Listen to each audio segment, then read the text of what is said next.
Hello everyone, hope everyone is doing well. Vincent Videotauta here. Let's see what's going on in the market today. It's been a couple of days, kind of rough. Got a lot going on, man. And some people think, oh, you look always happy in your videos.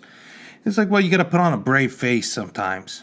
A lot of things, they're pretty much out of your control, so you kind of try not to let it bother you. And the things you can't control, you can only control them to a certain extent. You can drive yourself crazy. I always do. I always look at everything I do, and I think of the different million ways of how I could have played a situation. And people are quick to say, well, it's in the past. Everybody makes mistakes. Got to move on. Don't think about it. And I'm like, well, if you don't really take the mistakes and the things you could have done differently serious, you're bound to do those mistakes again and make that stuff happen again. It's a vicious cycle. So I try to really kind of dwell in the past, if you will. Like you really got to hammer things. You're like, you know what, I did this. I could have did this differently. And to some extent, I do find myself kind of in a cycle of sometimes making the same mistakes again. So I just keep on kind of dwelling on certain things and saying, hey, hopefully I can do things differently. It's very difficult to go against your instinct and your impulses. So really, we can just minimize, the damage we've done, and try to maximize and minimize. You get what I'm saying here. Your little maximization, a little minimization, and it all balances itself out. Crypto's doing pretty well today after a couple of days, really hitting the red, eating up profits like crazy. But today, top three performers happen to be Chainlink, up so far today 10%, followed by Pesos, which is up about 9%, and Ethereum following close behind at 8%. Well, imagine that. And guess what my three altcoin picks that I did a video about, 4 days ago about? Oh, Chainlink, Pesos, and Ethereum. And you can look at the charts. I'm not making it up. There's not like other performers, so it is what it is. It's not rocket science, but I try to bring you, what I'm investing in and try to give you the best perspective and advice I can, trying to play it as safe as possible by still maximizing and minimizing. That's what it's all about. I read an article here on this KPMG. On Bloomberg. Speaking of Bloomberg, the guy's in the race. I think he dropped out. But anyway, does he have a relation? That guy was like the mayor of New York. He's a billionaire. Is he connected to Bloomberg? Probably. Maybe this is his network. But anyway, he's talking about the big issue with cryptocurrency is kind of preventing institutional investors from entering the market, which we already know quite a few institutional investors already have, is the hacking issue. Apparently $9.8 billion has been hacked and used by criminals in cryptocurrency. This includes hacks that have happened to exchanges and to individuals.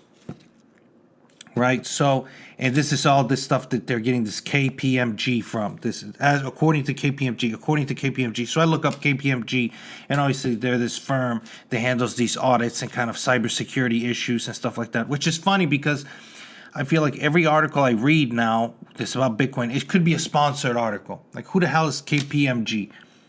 Did they pay to be used? I don't know. Everything could be sponsored these days. I don't even know who's getting paid, who's not getting paid. Maybe everybody's getting paid. Anyway, I agree with the assessment, of course. It's funny because one of the first things that we tell people within the cryptocurrency community, like the first, you come in, you don't know nothing about Bitcoin. What's the first thing we tell them? Well, it's not the first, but it's like top three. If you don't have your private keys, you don't really own your crypto, right? And then we whip out the Ledger Nano X or the whatever the other one is. And we tell them, invest in offline wallets, put on the Ledger or whatever, because if you don't have your private keys, you don't own it. And this is true. But a lot of stories I've heard, of people losing their private keys, losing the Trezor, losing the, whatever.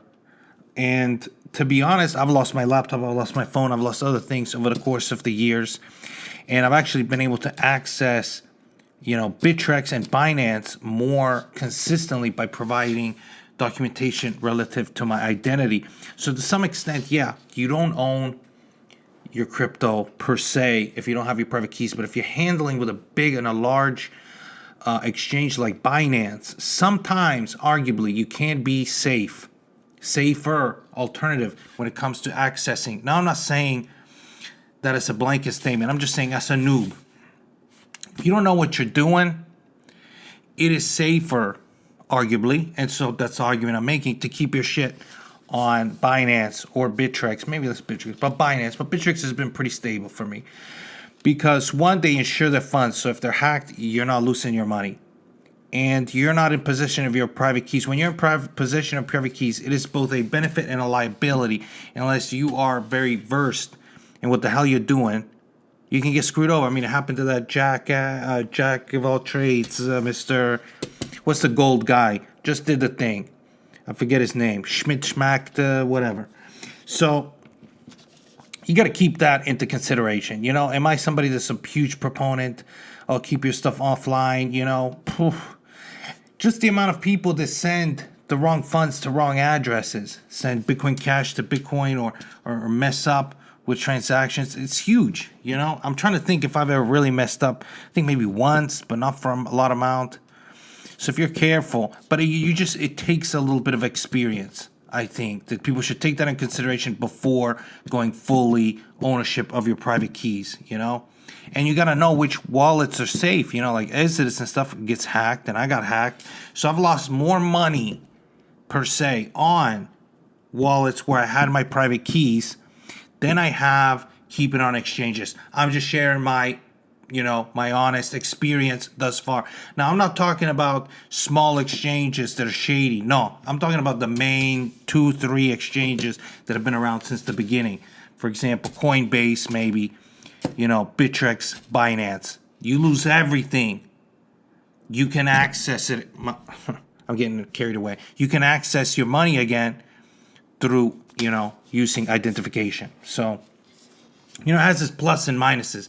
Large funds, maybe it is better to keep it on an offline wallet for sure. But you got to have the acumen, the technical knowledge, and experience to feel safe doing that, So all this KPMG and shit like this, it goes without saying. In other news, this is some news coming from Crypto.com. You guys, I'm a huge fan of their card and their exchange and their wallet and all this stuff. So they recently partnered with a travel website called Travala.com. And so now they are accepting CRO tokens to book flights and hotels and that kind of thing. So you can check that out at Travala.com. And they also onboarded a platform for merchants to sign up for Crypto.com so that you can accept CROs and MCO tokens on your own website. You can access this if you go to the Crypto.com website and you check out their pay checkout service. Okay, so you will be able to integrate CRO and start accepting CRO as a payment. So that's pretty cool.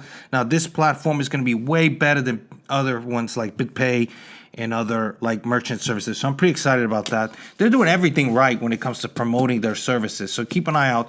I'm always a big fan. I have a large investment in MCO and CRO. And actually CRO is also one of those that usually climbs higher and takes in more profits than Bitcoin. So it's always a good thing to keep an eye on it. Other than that, it is what it is. Coronavirus is out there. It's all the news wants to talk about. Also the Bernie and all this Democratic nomination going on. With this Bernie, I don't know. I wonder if Bernie was really president, how much of this crazy stuff that he promises could he actually enact? That's what I want to know. Because I know you got to have like the Senate majority and the Democrats here. And it's not easy. Just because you're president doesn't mean you can do whatever you want, pass whatever laws. There's a lot of restriction.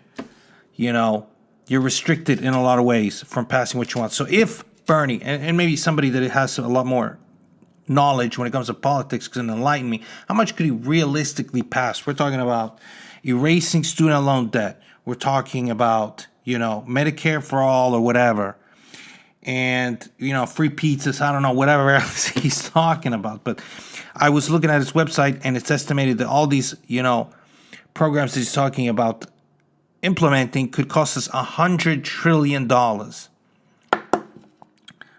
trillion, that's a lot of money. That is a lot of money. If I had 1 trillion, I'd be happy. Really? So, so I really wonder. So put that in perspective. I'm not a big fan. I like his consistency with his message.